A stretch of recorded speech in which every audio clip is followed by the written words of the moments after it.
Magandang umaga po mga kapatid. Mobile journalist Mary Mon Reyes po na nag-uulat mula dito sa Quirino Grandstand kung saan ngayong araw, alas 4 ng hapon mamaya ay formal talagang magsisimula na yung 3-day prayer rally ng Iglesia ni Cristo at inaasahan daw tinataya ng mga otoridad na posibleng abutin ng humigit kumulang 1 milyon na mga tao ang pupunta dito para sa kanilang peaceful rally.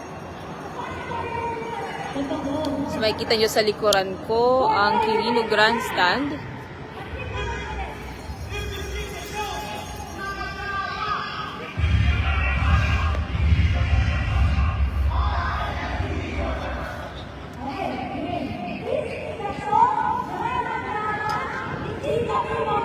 Kasabay nitong 3-day rally, prayer rally na gagawin ng INC, off-limit para sa mga motorista yung ilang bahagi ng Rizal Park tsaka ng Quirino Grandstand.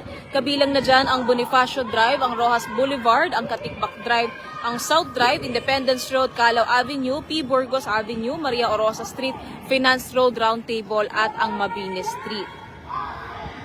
Pwede naman daw gamitin yung Taft Avenue at yung ilang bahagi pa ng P. Burgos bilang alternative routes. Kasama na rin dyan yung Service Road ng Rojas Boulevard, ng UN Avenue and the Circle at yung mga nasa loob, yung mga kalsada sa loob ng Intramuros bilang alternatibo.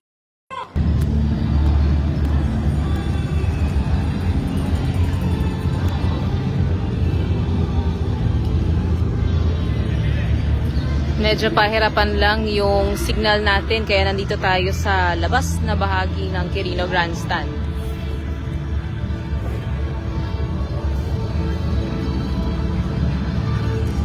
Samantala, ang MMDA naman nag-deploy ng lagpas 1,800 na personnel nito para sa rally at may mga nakaantabay din na ambulansya, na mga response vehicles, pati ng mga tow truck.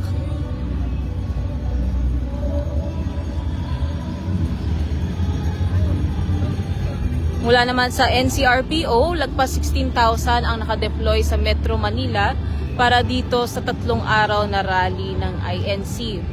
At sa mga narinig natin, sa mga nagsasalita rin kanina, ito ay isang peaceful rally para sa pagpapaigting sa panawagan ng mga tao sa mas transparent na investigasyon pagdating sa mga anomalyang flood control projects at mapanagot ang mga nasasangkot dito. Mamaya alas 4 ng hapon yung program proper kung saan may mga magsasalita mula sa INC at sinabi rin ni INC spokesman Edwil Zabala itong event ay bukas din daw para sa mga non-INC members.